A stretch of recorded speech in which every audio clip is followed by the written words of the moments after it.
I feel like I'm about to pull a massive Karen here, but I just can't let this keep going on. And I also want to really get this letter right, because this is the sort of thing that could really upset someone, and I think the consequences could be a lot worse than someone letting their dog poop in your yard every morning or something. Anyway, this letter is for my neighbour. I've lived here about 6 years now, and they've been here about 8. We're not really close or anything. We wave at each other and talk if we're outside, but that's about it.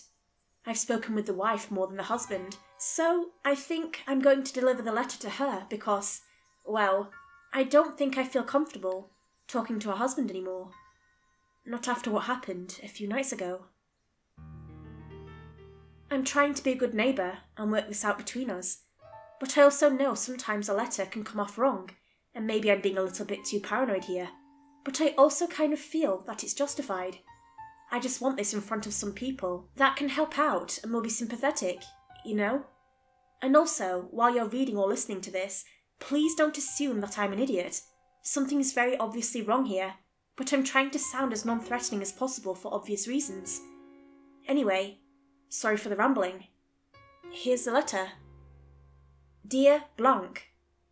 I apologise for the letter, but I wanted to convey this to you in a format where I could clearly state my thoughts without being too emotional. I'm a little distressed by this situation, but I also want to see if we can work something out between us. You've been a great neighbour to me since I moved in, and I don't want to damage that. But there's been some things going on that I'm having trouble with. It's mostly minor things, but taken together, it's causing some problems for me. First off, there's the car that's been left beside my house. I know my lot has more cab space than yours, and I don't mind sharing it with your guests, but the car has been there for a month now. I see that it's damaged. It's clearly swerved into the curb when leaving your house, and I'm not a car person, but even I can tell that the wheel is bent, and I can't imagine what that must have done to the axle. I'm not one to judge. God knows, I've done some dumb stuff and hit a few curbs in my lifetime. But it'd be really nice if it could be moved. Would you be able to contact the owner, if you're not on good terms with them? It sounded like they were leaving in a hurry that night when the accident happened. Then maybe you could give me their contact information, and I can take care of it. The next issue should be much simpler to remedy. Would you mind closing your windows when you're watching movies late at night? Our houses may be far enough apart that very little carries, but for whatever reason, there's certain sounds that make it over. It's very unsettling to be awoken at night by what sounds like someone whimpering or strange cracking noises that feel like they're right outside your window. I've noticed that the lights are on in your living room, so I can only assume it's coming from the TV. If you could just make sure the windows aren't cracked when you've got something playing, I'm sure that'll resolve the issue quite easily. Now, this problem I'm about to describe is a bit more sensitive and may be difficult to have someone else point it out. Just know that I'm trying to approach this with your best interests in mind, and I'm happy to help however I can to resolve the issue. Obviously, you've seen the construction going on with my house. The walkway to the elevated back deck was improperly connected to the house, and so one of the support boards was rotting. They were able to rebuild it much faster than expected, but there was a point where I had no walkway overnight. It was only for one night. They did the demolition and then rebuilt it the next day. I wasn't staying in my bedroom due to the construction. I had the door open though, and happened to glance in as I walked past. It was an eerie sight, with the sliding glass door uncovered and nothing but empty air past it. I'm honestly not sure what possessed me to look at it. Perhaps I saw something in the corner of my eye. Well, at first it seemed normal, but then a moment later, I realised that it was too dark outside. I couldn't see the light in your backyard, or any of the lights from the other houses. And then I realised that was because there was something blocking the light. There was something on the outside of the door. It was hard to see because of the darkness, but it was unmistakably a person. They were pressed against the glass with their hands and feet splayed, like that of one of those tree frogs.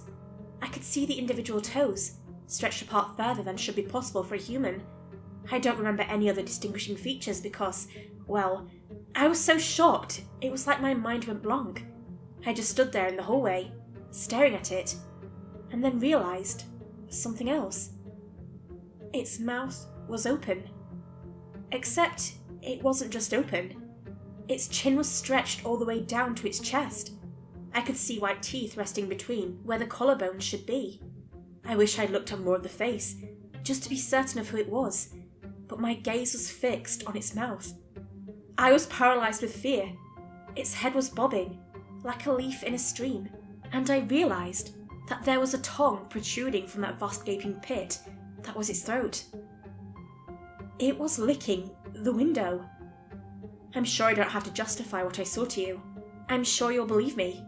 I doubt anything that I just said surprises you, because when I went to unlock my cell phone, thinking I had to do something, call 911, that was my first thought, the creature froze and then fled, springing away from the sliding glass door and landing in the yard. Now, the bedroom door isn't so far up that I don't think you couldn't survive a drop like that, but it would certainly immobilise someone. It didn't stop this thing though. It hit the ground and kept going, bounding across the yard on all fours. It moved so fast. But I at least had enough of my wits left that I got the phone unlocked and took a photo. I tried some filters to make it more visible, but this is as best as I could manage. Just look closely at the fence. You see?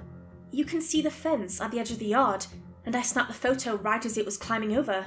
After it was past my fence, it just went right over the next and into your backyard. And do you know what I found the next morning? A piece of torn fabric stuck to my fence with the same pattern as that plaid flannel shirt your husband likes to wear. As I said earlier, I'm not trying to judge here. I don't want to intrude on your personal affairs, but I think you see how this is affecting me as well now. If this is something you think you can handle, please do what you can. Or if you need some help, just let me know and I'll see what I can do. I've been very nervous since this incident, and honestly, I stopped sleeping in the bedroom. It makes me too uneasy. I haven't seen your husband, or whatever it was, clinging to my windows, but I have found more streak marks in the morning. The kind a dog licking a window would leave. Speaking of dogs, mine refuses to go outside after dark now. Are you having the same problem?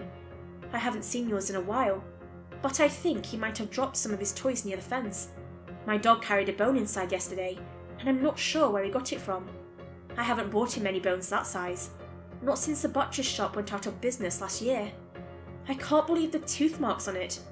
Who would have thought that a little Pomeranian could leave such gouges?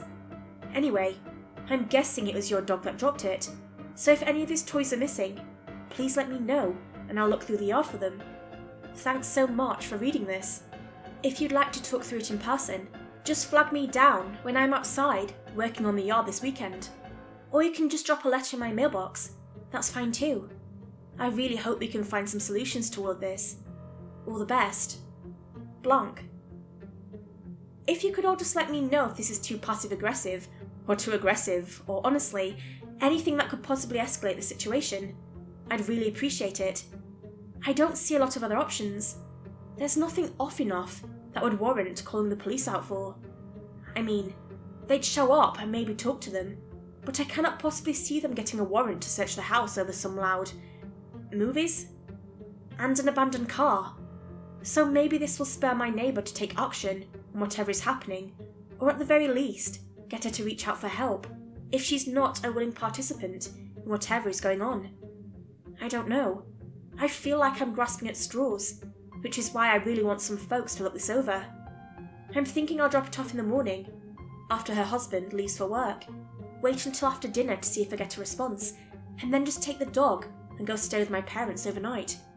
I've already told them there's a peeping Tom in the neighbourhood, and Dad is doing the whole rah-rah gonna get my gun and protect my little girl thing, but I was like, let's not, and I'm just going to stay with them at night until this whole thing gets settled. So yeah, feedback is appreciated. Thanks so much.